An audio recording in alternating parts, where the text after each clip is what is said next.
안녕하세요. 하이투자증권에서 자동차 부문 담당하고 있는 조희승입니다. 이번 4분기 실적 시즌을 앞두고 자동차 업종 프리뷰 자료를 작성을 해서 영상을 통해서 간단히 설명드리도록 하겠습니다. 일단 완성차 업종 실적을 보시면은 현대차랑 기아 모두 판매량 쪽에서는 12월에 잠깐의 쇼크를 기록을 하기는 했지만 북미랑 유럽 쪽에서 3%포인트씩 믹스를 계속 개선해 가면서 가격 쪽에서는 개선세를 계속 이어가는 모습을 보였다. 그렇게 보시면 되고요. 시장 기대치에 부합하는 현대차 3조 9천억 원, 기아 3조 원 정도 기록할 것으로 예상을 하고 있고요. 대신에 4분기 실적까지는 견조하게 이어지고는 있지만 아무래도 매 분기마다 호실적을 기록했다 보니 투자자들의 눈높이가 많이 높아져 있는 상황입니다. 그런 상황에서 올해 2024년 판매량 가이던스를 현대차가 0.4% 정도 성장을 얘기를 했고요. 기아가 3.8% 성장을 이야기를 했습니다. 지금 투자자의 눈높이가 많이 높아진 상황에서 올해 가이던스 자체가 조금 보수적인 상황이다 보니까 물론 견조한 실적들을 계속 가격 쪽에서 지탱을 해주기는 하겠지만 사실 그러한 것들보다 더 기대하는 게 투자자들의 마음이다 보니까 아무래도 저가 전기차 판매가 본격화되는 하반기부터 밸류에이션 멀티플 쪽에서의 주가 상승이 가능하지 않을까 저는 그렇게 생각을 하고 있습니다. 그래서 부품 쪽도 같이 보시면은 전기차 쪽의 수요 둔화의 영향이 전반적으로 컸습니다. 그림 2번을 보시면은 글로벌 전기차 판매 성장률 자체가 상반기에 비해서는 하반기에 많이 둔화가 되었고요. 실제로 4분기에는 15% 정도의 전기차 판매 성장을 글로벌로 기록을 했습니다. 이 15%의 성장 중에서도 절반 정도가 중국에서 차지를 했었고 그다음에 중국 내에서도 70%가 BYD가 차지를 했습니다. 그 말은 중국권역에서도 테슬라는 역성장을 피할 수가 없는 상황이었고요. 중국 로컬 전기차 업체들도 소폭 역성장 혹은 5% 안쪽의 플랫에 가까운 성장을 기록할 수밖에 없었다. 그렇게 보시면 될 것 같습니다. 그런 상황이다 보니까 중국 쪽에서 전기차 업체 쪽으로 많이 나가고 있었던 만도도 실적의 하회를 조금 피할 수는 없는 상황이 되고 있고요. 한우 시스템 같은 경우에도 전기차 수요가 전반적으로 둔화가 되었던 영향들이 큰 걸로 보고 있습니다. 저희가 2분기 때는 1,000억 원을 기준으로 협상을 진행을 해서 그거에 소폭 상회하는 1,500억 원 안쪽에 그 영업이익을 기록을 했지만 이번 4분기에도 500억 원을 기준으로 협상을 진행을 하고 있음에도 불구하고 올해 업황 자체가 전기차 쪽에서는 좋은 상황이 아니다 보니까 2분기 때처럼 실적을 훨씬 더 상회하는 그런 협상은 어려울 것으로 예상을 하고 있기 때문에 컨센서스를 소폭 하회할 수밖에 없다. 그렇게 보시면 되고요. 현대차 그룹 쪽으로 들어가는 계열사 부품사들을 보시면은 일단 모비스는 ICCU 관련한 충당금이 이례적으로 반영이 될 예정입니다. 이외에 또 10월에 있었던 인단협의 성과급 500억 원 정도 같이 반영이 될 예정이기 때문에 이례적인 비용들이 이번 4분기 때 현대모비스의 실적을 조금 더 낮추는 그런 계기가 되지 않을까 그렇게 생각을 하고 있고요. 그나마 현대위아 같은 경우에는 기계 쪽에서는 연간으로 이제 완전히 흑자 전환을 하는 해가 될 것으로 보고 있습니다. 대신에 기계 쪽의 비중 자체가 10%를 내외를 계속 왔다 갔다 하다 보니까 결국은 차량 부품 쪽에서 전사 실적이 좌우가 될 수밖에 없는데 엔진 쪽을 보시면은 최대 매출처가 중국과 멕시코 이렇게 되어 있고요.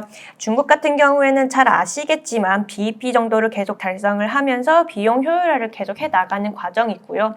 멕시코에서는 일단 중남미 쪽에서 기아의 실적이 그렇게 좋지 않았다는 점, 그리고 K3 신형 모델을 앞두고 생산 조정에 들어갔다는 점, 그러한 부분들이 가동률을 많이 낮추었기 때문에 그러한 영향으로 컨센서스를 좀 하회하는 그런 4분기가 되지 않을까 그렇게 보고 있는 상황입니다.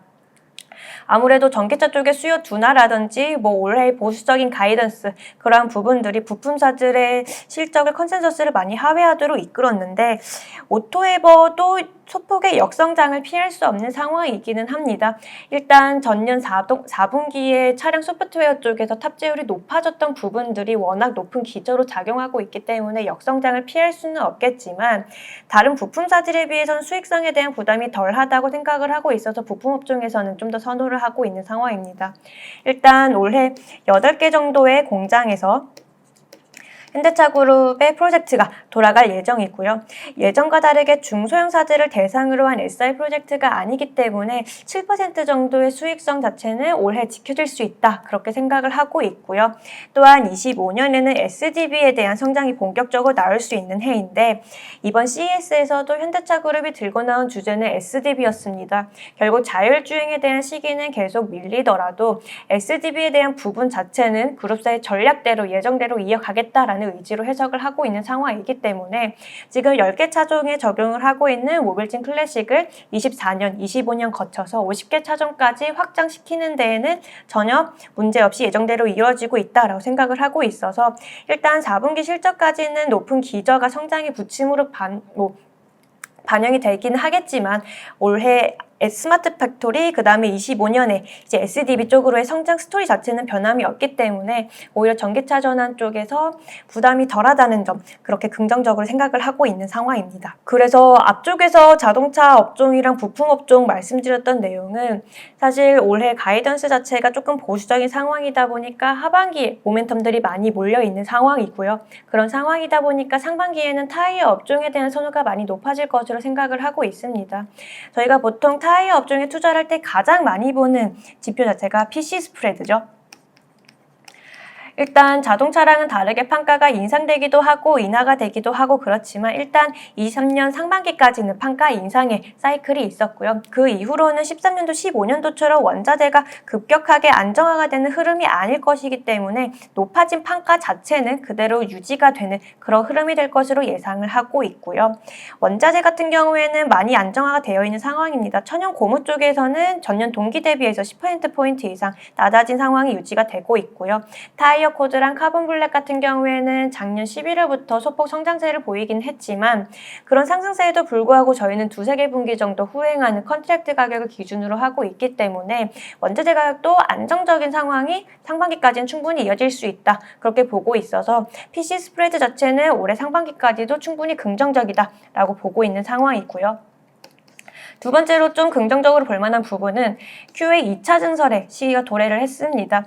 사실 저희가 역사적으로 매번 타이어 업종에 매매를 할 때마다 PC 스프레드만을 생각해 왔었던 이유가 한국 타이어는 2천만 번 초중반, 그다음에 금타, 넥타 들으면서 1,000만 번 중반, 초반 이렇게 판매량이 유지가 되기 때문이었었는데 생산 능력은 이미 확장이 되어 있었고 다 풀가동으로 돌아가는 시기였다. 그렇게 보신다면은 거의 6, 7년 만에 생산량을 증설하는 그런 시기가 돌아오게 되었고요.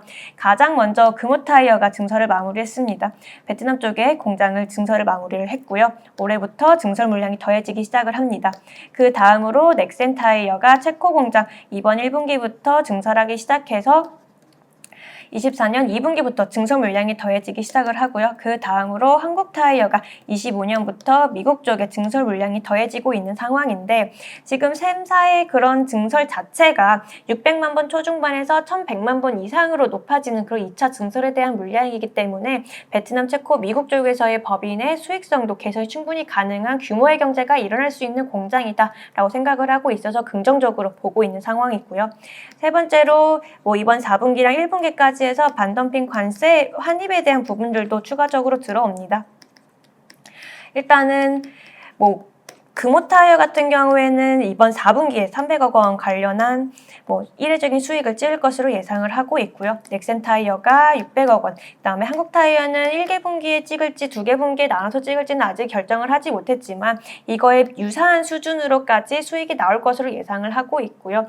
그동안 저희가 비용을 지불을 해왔던 거에 비해서 환입을 받는 규모가 크다 보니까 이례적으로 수익이 나올 수 있는 부분들도 상반기에 긍정적으로 볼 수 있는 요인이다 라고 생각을 하고 있고요.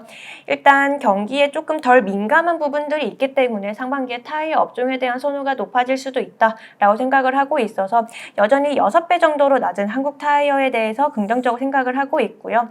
상반기에는 한국 타이어 선호하고 있고요. 하반기에는 기아와 그 다음에 현대 오토에버 선호를 하고 있는 상황입니다. 자세한 내용은 자료 참고 부탁드리겠습니다. 감사합니다.